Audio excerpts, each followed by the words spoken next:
நிற்கும்படியாக உரையாற்ற வாருங்கள் என்று அழைக்கின்றோம். உங்கள் திருவடிகளை வணங்கி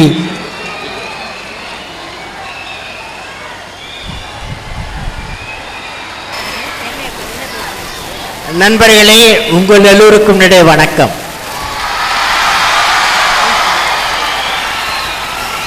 டாக்டர் உவே சுவாமிநாதையர் அவர்கள் தமிழ் வளர்த்த பெருமை பெற்ற அரியலூர் வாழ் பொதுமக்களே, அன்புள்ள நண்பர்களே, மாணவர்களே, இளைஞர்களே, புத்தக பிரியர்களே, உங்கள் அனைவருக்கும் வாழ்த்துக்கள். இந்த இனிய மாலை பொழுதில் உங்கள் அனைவரது மலர்ந்த முகங்களை பார்க்கும்போது எனக்கு மிக்க மகிழ்ச்சி. இன்றைக்கு அரியலூர் புத்தக திருவிழாவில் கலந்து கொண்டு உங்களை சந்திப்பதில் இங்கே மகிழ்ச்சி. நண்பர்களே,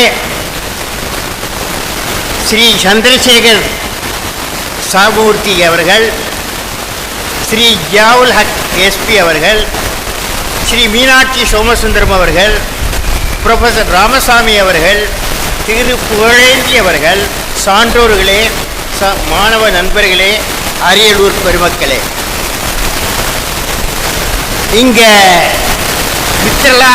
மிக திரளாக கூடியிருக்கும் மாணவர்களை பார்க்கும்போது, மாணவ நண்பர்களே எல்லோரும் என்னுடன் சேர்ந்து சொல்லுகிறீர்களா? ரெடியா?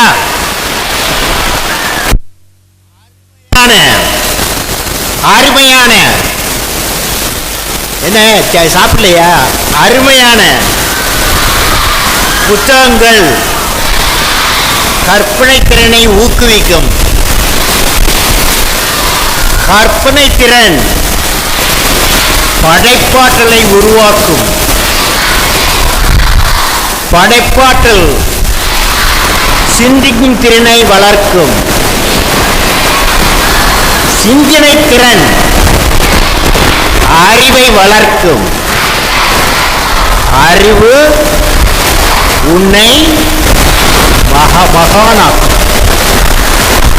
அதுதான் புத்தகம்.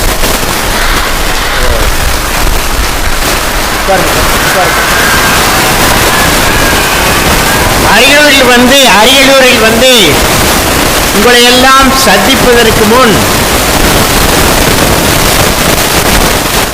அரியலூர் மாவட்டம் சோழமாதேவியில்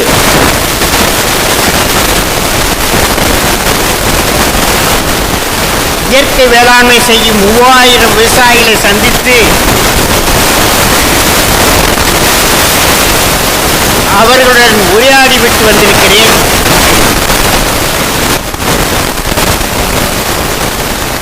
அங்கே நான்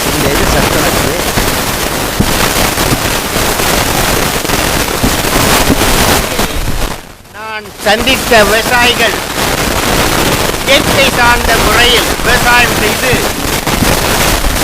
விவசாய உணவுப் பொருட்களை மதிப்பு கூட்டி அதை விற்பனை கொண்டு வந்திருக்கிறார்கள்.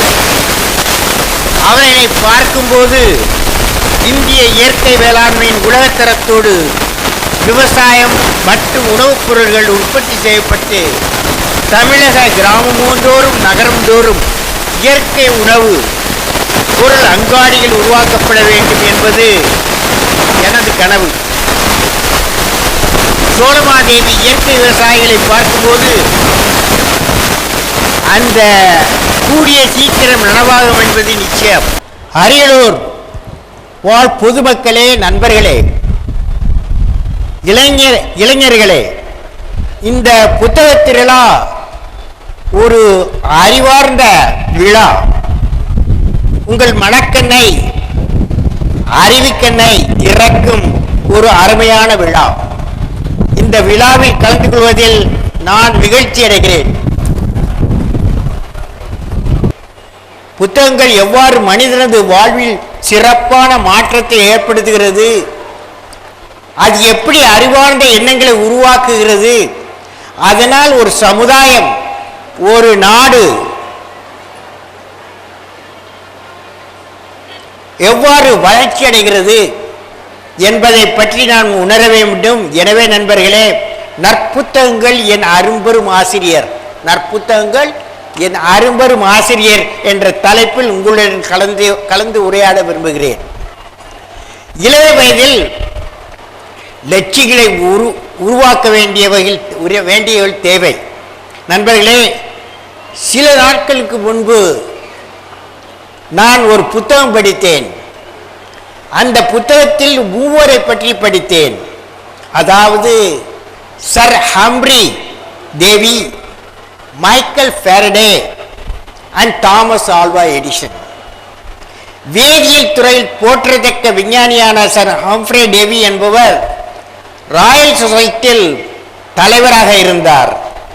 மைக்கேல் ஃபாரடே என்ற விஞ்ஞானி ஒரு நாள் நூல் நிலையத்தில் இம்ப்ரூவ்மெண்ட் ஆஃப் மைண்ட்ஸ், அதாவது மனதின் முன்னேற்றம் என்ற நூலை படித்தார். அதை படித்து முடிக்கும்போது எப்படியாவது விஞ்ஞானி சர் ஹம்ப்ரி டேவியிடம் சேர்ந்து வேதியியல், இயற்பியல் மற்றும் மின்சாரத்தில் ஆராய்ச்சி படிப்பில் ஈடுபட வேண்டும் என்று முடிவெடுத்தார். ஆனால் மைக்கேல் ஃபாரடேக்கு ஒரு தற்காலிக வேலைதான் விஞ்ஞானி சர் ஹம்ப்ரி டேவியின் மிக ஆய்வகத்தில் கிடைத்தது. அங்கே அவர் ஆய்வகத்தையும் ஆராய்ச்சி உபகரணங்களையும் சுத்தப்படுத்தும்படிதான் அவருக்கு கிடைத்தது. அடுத்த ஒரு மாதத்தில் மைக்கேல் ஃபாரடேயின் தனித்திறமையையும் ஆராய்ச்சி உள்ளத்தையும் கண்டுணர்ந்த சர் ஹம்ப்ரி டேவி அவரை ஆராய்ச்சியில் பங்கு கொண்டு ஆராய்ச்சி முடிவுகளை குறிப்பெடுக்க சொன்னார்.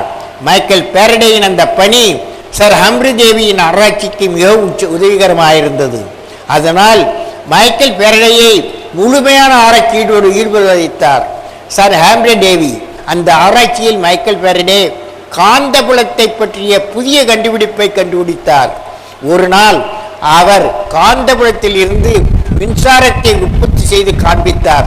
அதுதான் ஃபாரடேஸ் லாஸ் என்று நீங்கள் எல்லாம் படிப்பது. ஆனால் தாமஸ் ஆல்வா எடிசன் வாழ்க்கை வித்தியாசமானது. அதாவது அவரது வாழ்க்கையில் பள்ளியும் இல்லை, ஆசிரியர்களும் இல்லை, அவருக்கு அடிப்படையான கல்வி கிடைக்கவில்லை. அவரது ஆசிரியர் எல்லாம் பொது நூலகம். அவர் ஆசிரியர் எல்லாம் ஒரு பொது நூலகம்தான். அவரது வாழ்க்கையில் நடந்த மிகப்பெரிய அதிசய சம்பவம் என்னவென்றால், மைக்கேல் ஃபாரடே எழுதிய மின்சார செய்முறை ஆராய்ச்சியை பற்றிய 2 புத்தக தொகுதிகள் அவருக்கு பொது நூலகத்தில் கிடைத்ததுதான். இந்த 2 புத்தகங்கள் தான் தாமஸ் ஆல்வா எடிசனுக்கு அறிவியல் ஆராய்ச்சிக்கு அடிப்படையான ஆராய்ச்சி வழிமுறையை, அவரது லட்சியங்களை வென்றி எடுக்கும் சூத்திரத்தை அவர் கற்றுக் கொடுத்தது. மைக்கேல் ஃபாரடே தான் தாமஸ் ஆல்வா எடிசனுக்கு மானசீக குருவானார். தனது சிறு வயதிலும் தாமஸ் ஆல்வா எடிசனுக்கு ஒரு கனவு. அந்த கனவு நியூயார்க் நகர் முழுவதையும் மின்மயமாக்க வேண்டும் என்ற கனவுதான். ஃபாரடேயின் விதியின்படி தாமஸ் ஆல்வா எடிசன் மின்சாரத்தின் முக்கோண இணைப்பு ஏற்பட்டது. இந்த முக்கோண இணைப்பிலிருந்து நமக்கு கிடைக்கும் கருத்து என்னவென்றால், ஒவ்வொரு வெற்றியாளனுக்கும் ஒரு வழிகாட்டி இருந்திருக்கிறார். அவர்கள் சில நேரங்களில் ஆசிரியராகவும் பல நேரங்களில் புத்தகங்களாகவும் இருந்து வழிகாட்டி இருக்கிறார்கள்.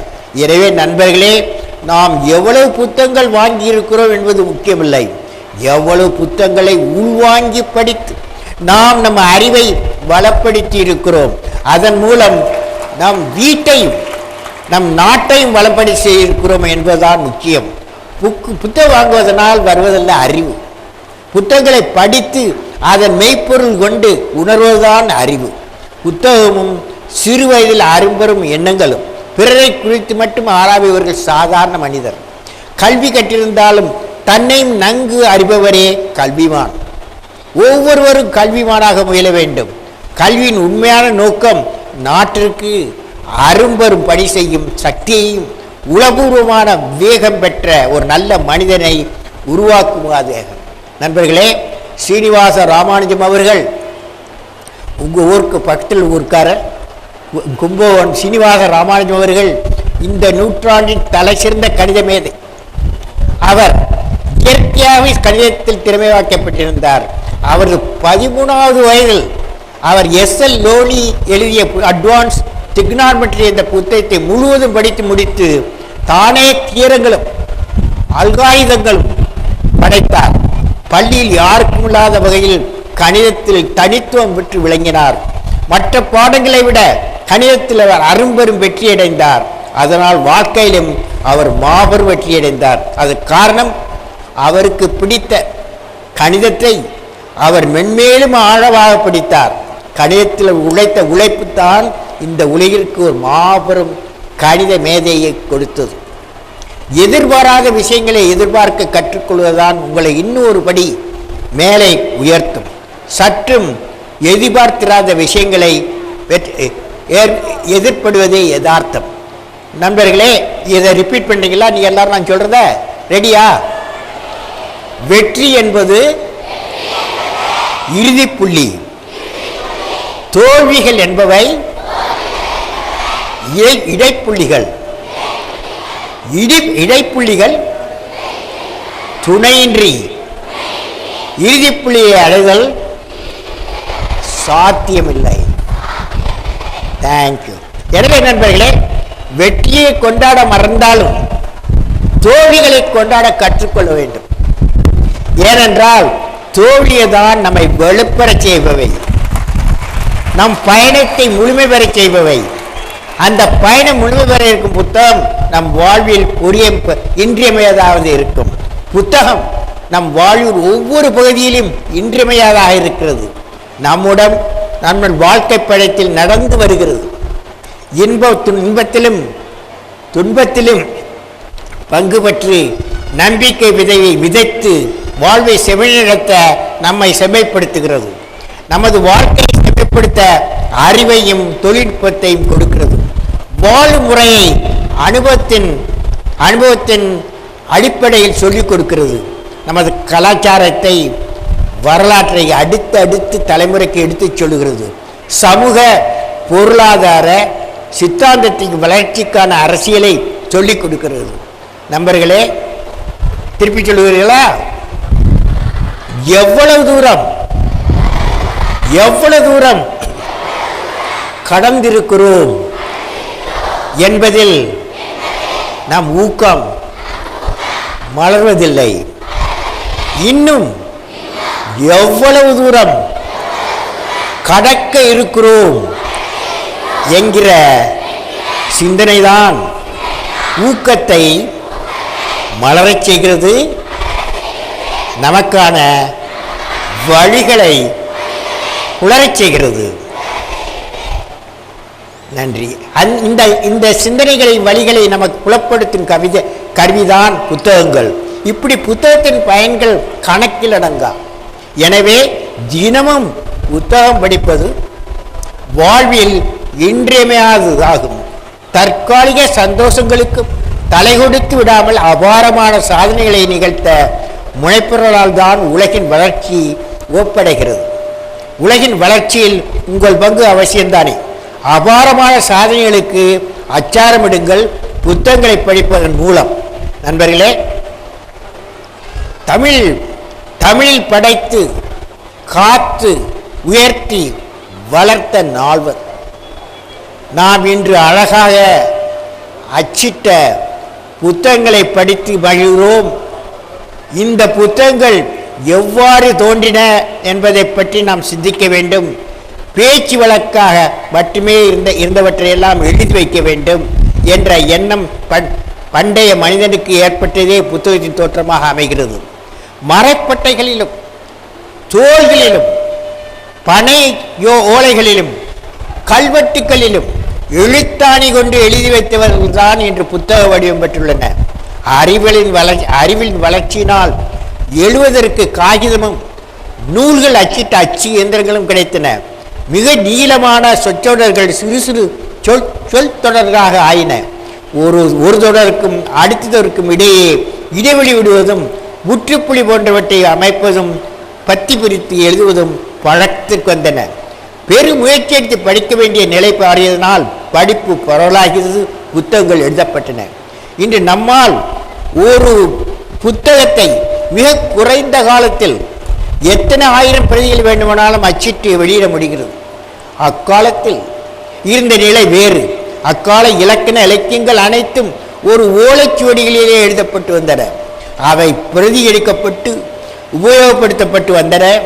பனை ஓலைகளில் கூறிய எழுத்தாணிகளை கொண்டு அக்காலத்தில் கருத்துக்கள் பதிவு செய்யப்பட்டன. என்னை கவர்ந்த 4 தமிழறிஞர்கள் தளராத மன உறுதியுடன் தமிழ் வளர்க்க அயராது பாடுபட்டவர்கள். இவர்களை பற்றி நினைவுக்கு வரும்போது எனக்கு தோன்றிய எண்ணங்களை உங்களுடன் பகிர்ந்து கொள்ள வருகிறேன். ஒருவர் உள்ளூர் திருவள்ளுவர் எந்த நாட்டிற்கும் ஏற்ற அறிவு களஞ்சியத்தை படைத்து அதை உலக பொதுமுறையாக கொடுத்தார். நாட்டு மனிதர்கள் எவ்வாறு நல்வாக்கையை நடத்துவது, நாடு எவ்வாறு வளர்ச்சியடைவது வேண்டும் என்ற வாழ்வு இலக்கண வரையறுத்தார். அரியலூர் வாவே சுவாமிநாதையர் ஓலைகளில் முடங்கி உலகுக்கு புலப்படாமற் கிடந்த இலக்கிய நூல்களை பலவற்றை அச்சிலேற்றி அழகிய பிழையற்ற ஆராய்ச்சி புத்தகங்களாக வெளியிட்டு அழியாது காத்து அடுத்த தலைமுறைக்கு அறிமுகப்படுத்தினார் வாவி சுவாமிநாதையர். உங்கூர்காரர் மொழி, நாடு, மத இதை எல்லாவற்றை விட்டு தமிழ் கவிதையின் சிறப்பில் மூழ்கி தமிழ் சமுதாயத்தின் அறிவாற்றல் மற்ற நாட்டு மக்களுக்கு பயன்பட வேண்டும் என்று நினைத்து அதை ஆங்கிலத்தில் மொழிபெயர்த்து தமிழின் பெருமையை உலகிற்கு அறிமுகப்படுத்தி அதற்காக தன் வாழ்க்கையை அறிமுகப்படுத்தினார். பாரதியார் ஆங்கிலேயர் ஆண்ட நாட்டில் 1910 இந்தியா சுதந்திரம் அடைந்த மகிழ்ச்சியை கொண்டாடுகிறார். 100 ஆண்டுகளுக்கு முன்பே இந்தியா நதிகளை இணைக்க வேண்டும் என்று குரல் கொடுத்தவர் பாரதியார். 10 ஜூலை 2014 சமர்ப்பிக்கப்பட்ட மத்திய நிதிநிலை அறிக்கையில் பாரதியார் என்ற கனவுக்கு ஒரு அணுவளவில் அர்த்தம் கொடுப்பதற்காக நதிநீர் இணைப்பிற்கு விளக்கமான திட்ட அறிக்கை தயாரிப்பதற்காக 100 கோடி ஒதுக்கீடு செய்யப்பட்டுள்ளது என்பது நல்ல செய்தி. இங்கு கூடியிருக்கும் ஆண்டோர்களே, சான்றோர்களே, இளைஞர்களே, புத்தகங்களை படியுங்கள், படித்துக்கொண்டே இருங்கள். தமிழாய்ந்து நாடு செழிக்க கருத்துக்களை படித்த தமிழ் சான்றோர்களை பற்றி படியுங்கள். வாழ்வாங்கு வாழ்ந்த வாழ்வை பற்றி படியுங்கள். தமிழகம் வாழ்வியலை, மற்ற நாட்டின் கலாச்சாரத்தை, வரலாற்றை, அறிவியலை, கணிதத்தை, பூகோளத்தை பற்றி படியுங்கள். தன்னம்பிக்கையின் தாரக மந்திரத்தை படியுங்கள். சமுதாய சீர்திருத்த கருத்துக்களை, நாட்டை வழிப்படுத்தும் வழிமுறைகளை, தலைமை பண்பை வளர்க்கும் புத்தகங்களை படியுங்கள். வாழ்க்கையை வளப்படுத்தும் கதைகளை, சம்பவங்களை, படைப்புகளை பற்றி அவர்கள் கண்ட கனவுகளை படியுங்கள். நாம் வாழ்க்கைக்கு ஒரு தனிச்சுவையை தரக்கூடியமான புத்தகங்கள், அறிவையும் ஆற்றலையும் தரக்கூடியவை புத்தகங்கள். புத்தகங்கள் படிப்பது நம்மை நாமே சீர்படுத்திக் கொள்ளவும் ஆசிரியர்களின் கருத்துக்களை செயல்படுத்துவதால் சிறந்த முன்னேற்றத்தை அடைய முடியும். மேலே கண்ட நூல்கள் அனைத்தும் மனித வரலாற்றில் பெற்றது. புத்தக திருவிழா நடக்கும் நண்பர்களுக்கு ஒரு வேண்டுகோள்.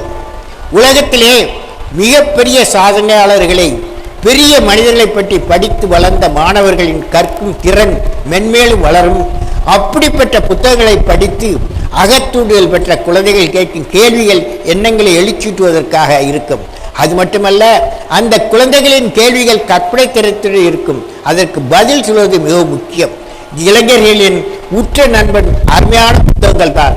எனவே இந்த அரியலூர் புத்தக திருவிழாவை சிறப்பாக நடத்தும் மக்கள் சிந்தனை பேரரசின் நண்பர்களுக்கு ஒரு வேண்டுகோள். நகரங்களில் கிடைக்கும் நூல் நிலைய வசதி அனைத்து கிராமங்களுக்கும் கிடைக்க வேண்டும். அனைத்து வகையான மற்றும் பழமையான புத்தகங்களை கணினியாக செய்து கிராமத்திற்கு இணையதளத்தின் மூலம் கிடைக்கும் வகையில் செய்யப்பட வேண்டும். 2. இளைஞர்கள் கற்பனை திறனுடன் கூடிய தனித்தன்மை பெற்றவர்கள். எனவே இளைஞர்களின் கற்பனை திறனையும் அறிவாற்றலையும் சிந்திக்கும் திறனையும் வளர்க்கும் வகையிலான தரமான புத்தகங்கள் அதிகம் வர வேண்டும். அப்படிப்பட்ட புத்தகங்கள் மூலமும் உரை சார்ந்த மற்றும் உரைசார கல்வி முறையிலும் பயிற்றுவிக்கப்பட வேண்டும். 3. இளைஞர்கள் தங்களது சுற்றுப்புறத்தில் இருந்தும் தங்கள் குடும்பத்தினரிடம் இருந்தும் அவர்கள் தினமும் பழகி வளர்ந்து வாழும் பக்கத்துக்கு ஊர்களில் இருந்தும் பலவற்றை கற்றுக்கொள்கிறார்கள். எடுத்துக்காட்டாக தங்களது பெற்றோர்கள், ஆசிரியர்கள் நல்ல புத்தகங்கள் படிக்கும் பழக்கத்தை பார்த்தால் அவர்களுக்கு தினமும் ஒரு நல்ல புத்தகங்களை படிக்க வேண்டிய ஆர்வம் வரும். அப்படி புத்தகங்களை பெற்ற பெற்றோர்கள் குழந்தைகளிடம் வாதிக்கும் பொழுது அவர்கள் புத்தகம் படிப்பதில் மிகவும் ஆர்வம் உருவாகும். தனித்திறமைகளை வளர்க்கும் சூழலில், நல்ல பழக்க வழக்கங்களை கற்றுக்கொள்ளும் சூழலில், விளையாட்டை போற்றி வளர்க்கும் சூழலில், சுற்றுச்சூழல் மற்றும் சமூக என்ற சூழலில் குடும்பத்தை பேணும் சூழலில் மனவளர்ச்சி வரும் உடல் வளர்ச்சி அடையும் குரலில் இளைஞர்கள் வளர்க்கப்பட வேண்டும். இளைஞரின் கேள்வி கேட்கும் பழக்கத்தை வளர்க்க வேண்டும். அது மட்டுமல்ல, 6வது பாயிண்ட், இவை அனைத்தும் நடைபெற வேண்டும் என்றால் ஒவ்வொரு குடும்பத்திலும் நல்ல ஒரு அருமையான புத்தகங்கள் இருக்க வேண்டும். இப்படிப்பட்ட திறன் கொண்ட புத்தகங்களை பயிற்சியாளர் ஊக்குவிக்க வேண்டும், உருவாக்க துணை நிற்க வேண்டும். அப்படிப்பட்ட புத்தகங்கள் தினமும் படிக்கும் வழக்கத்தை ஏற்படுத்திக் கொள்ள வேண்டும். நண்பர்களே, எனவே புத்தகங்களை படைக்கும் படைப்பாளிகள், எழுத்தாளர்கள் இப்படிப்பட்ட திறன்களை இளைஞர் மத்தியில் வளர்க்கும் விதமாக தங்களது படைப்பில் கற்பனத்திற்கு காட்சியப்பளி கூடு படைக்க வேண்டும். எனவே நண்பர்களே, இந்த அரியலூர் புத்தக திருவிழா உங்களுக்கு இந்த சிறப்புகள் அனைத்தையும் வழங்கும் அறிவு களஞ்சியமாக திகழ்ந்திருக்கும் என்பதில் எவ்வித சந்தேகமில்லை. இந்த புத்தக திருவிழாவில் பங்கேற்கும் அனைவருக்கும், பெற்றோர்களுக்கும், குழந்தைகளுக்கும், மாணவர்களுக்கும் எனது செய்தி என்னவென்றால், நீங்கள் ஒவ்வொருவரும் தினமும் 1 மணி நேரம் நல்ல புத்தகங்கள் படிக்க ஒதுக்குவீர்களானால் சில வருடங்களுக்குள் நீங்கள் ஒரு அறிவு களஞ்சியமாவீர்கள். புத்தகம் என்றென்று உங்களுக்கு ஒரு உற்ற நண்பனாக திகழும். உங்கள் ஒவ்வொரு வீட்டிலும் ஒரு நூல் நிலையம், ஒவ்வொரு வீட்டிலும் ஒரு சிறு நூல் நிலையம் அவசியம் இருக்க வேண்டும். அது மட்டுமல்ல, அனைவரும் தினமும் புத்தகங்களை படிக்க வேண்டும். செய்வீர்களா? இந்த ஒரு சிறிய முயற்சி நாட்டில் ஒரு அறிவார்ந்த சமுதாயத்தை உருவாக்கும் முதற்படியாகும். அந்த முயற்சிக்கு ஆக்கமும் ஊக்கமும் கொடுக்க வேண்டியது இங்கு கூடியிருக்கும் ஆண்டோர்கள், சான்றோர்கள், பொதுமக்களாகிய உங்களின் முதற்பணியாக இருக்க வேண்டும். உங்கள் அனைவருக்கும் என் வாழ்த்துக்கள். நன்றி.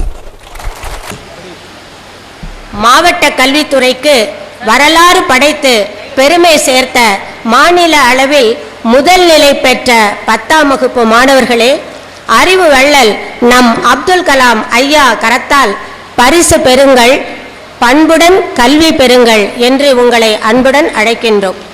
மதிப்புக்குரிய எஸ் பாரதி ராஜா, எஸ் சேகர், மேல திரு பரணம் ஒரு வரலாற்றை படைத்திருக்கிறது. மேலும் தொடர்ந்து நம்முடைய மாவட்டத்துக்கு பெருமை சேர்ப்பார்கள். பி ஜெயஸ்ரீ பாத்திமா பெண்கள் மேல்நிலைப்பள்ளி ஜெயங்கொண்டம். பி ஜெயஸ்ரீ,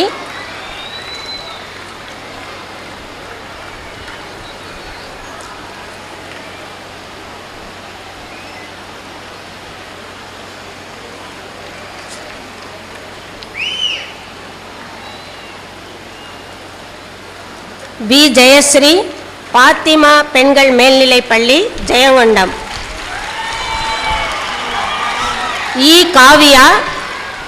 இ காவியா பாத்திமா பெண்கள் மேல்நிலைப்பள்ளி ஜெயங்கொண்டம்.